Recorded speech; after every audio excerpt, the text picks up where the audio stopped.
Guys, welcome back to our इस biology. And इस video में हम पढ़ेंगे स्ट्रक्चर ऑफ एंटीबॉडीज।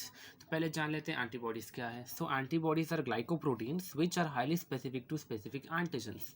तो एंटीबॉडीज क्या है, बेसिकली वो ग्लाइकोप्रोटीन है। ग्लाइकोप्रोटीन का मतलब कुछ वो कार्बोहाइड्रेट के पार्ट से बने हैं, कुछ प्रोटीन के पार्ट से बने हैं। And they are highly specific to specific antigen. इसका मतलब क्या है कि जब भी कोई एंटीजन, मतलब जब भी कोई फॉरेन पार्टिकल हमारे बॉडी में घुसने की कोशिश करता है, इन्वेड करता है या एंटर करता है, उसके बाद ये जो ग्लाइकोप्रोटीन्स हैं हमारे बॉडी में बनती हैं। एंड ये क्या करती हैं, जितनी भी एंटीबॉडीज है उनको जाके बाइंड करके उनको डिस्ट्रॉय करने का काम करती है। एंड क्या लिखा है, they are highly specific to specific antigen, मतलब हर एक एंटीजन के लिए एक अलग एंटीबॉडी बनती है। ओके, यहाँ समझ आया एंटीबॉडी का मतलब क्या है। They are glycoproteins which are highly specific to specific antigen. Now इसको और क्या बोला जाता है, इसे ग्लाइकोप्रोटीन एंटीबॉडीज़ को इम्यूनोग्लोबुलिन्स भी कहा जाता है, जिसे IG से डिनोट किया जाता है। ओके, नाउ एंटीबॉडीज़ क्यों बनेगी, वैसे मैंने बोल दिया बट वापस बता रहा हूँ। They are produced in response to antigenic stimulus. इसका मतलब क्या है कि जब भी कोई एंटीजन हमारे बॉडी में एंटर करेगा तब हमारा इम्यून सिस्टम एक्टिवेट हो जाएगा एंड वो क्या प्रोड्यूस करेगा, एंटीबॉडीज़ नाम के मॉलिक्यूल प्रोड्यूस करेंगे। ओके, नाउ एंटीबॉडीज़ कौन बनाता है, एंटीबॉडीज़ कौन बनाता है, प्लाज्मा सेल्स। कौन बनाते हैं, प्लाज्मा सेल्स। प्लाज्मा सेल्स को कौन बनाता है, बी लिम्फोसाइट्स। ओके, याद रखो, lymphocytes are the main cells of the immune system. तो लिम्फोसाइट में से जो बी लिम्फोसाइट है वो क्या बनाता है, प्लाज्मा सेल बनाता है। एंड प्लाज्मा सेल क्या बनाते हैं, एंटीबॉडीज़ बनाते हैं।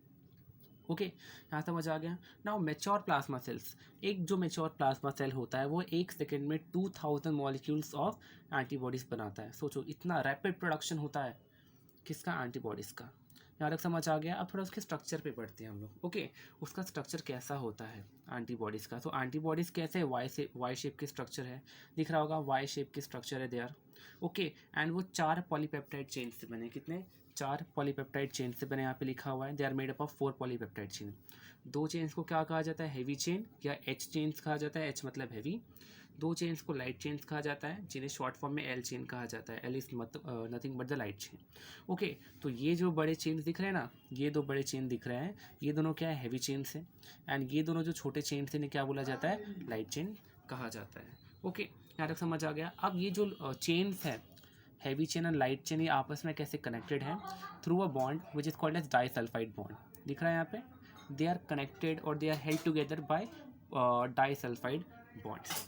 समझ आ गया। नाउ ये जो हैवी चेन है उसका एक जगह पे क्या, एक टर्निंग पॉइंट आएगा, ये वाला। उस टर्निंग पॉइंट को कहा जाता है हिंज रीजन, जहाँ पे जॉइनिंग है।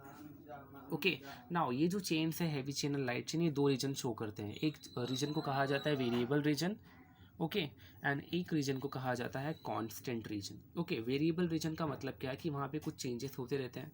एंड कांस्टेंट रीजन का मतलब है वो वैसा का वैसा ही रहता है।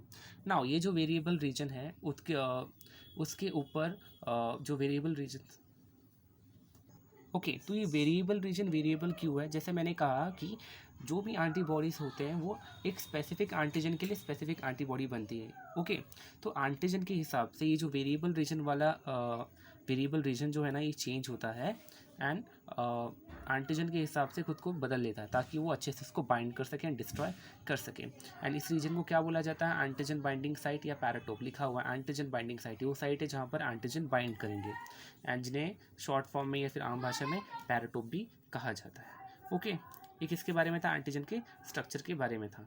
समझ आ गया, बहुत छोटा सा था।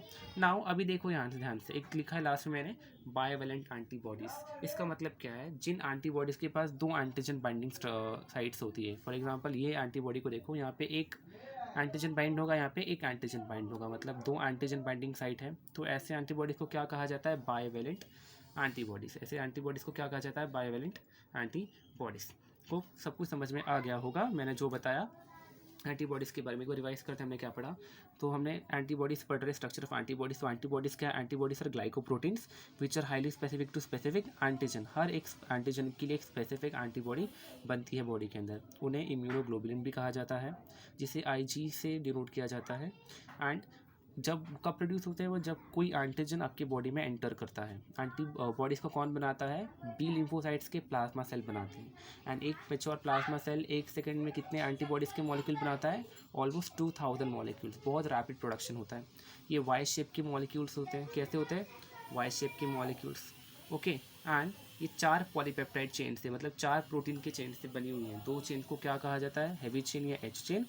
2 चेन को कहा जाता है लाइट चेन या एल चेन। एंड ये दोनों चेन्स आपस में कैसे कनेक्टेड है, through a bond which is called as disulphide bond. Okay, now इसमें 2 रीजन्स होती है किसमें, एंटीबॉडीज में। एक क्या है वेरिएबल रीजन, एक क्या है कांस्टेंट रीजन। कांस्टेंट रीजन मतलब वो वैसा ही रहेगा, उसके जितने भी अमाइनो एसिड का चेन है वैसा का वैसे ही होगा।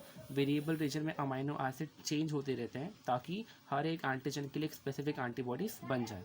ओके, एंड यहाँ पे क्या होता है वेरिएबल रीजन में एंटीजन बाइंडिंग साइट, जिसे क्या कहा जाता है, पैराटोप भी कहा जाता है। So if you like my video do share with your friends, comment down if you have any question, और कमेंट करके बता वीडियो कैसा लगा।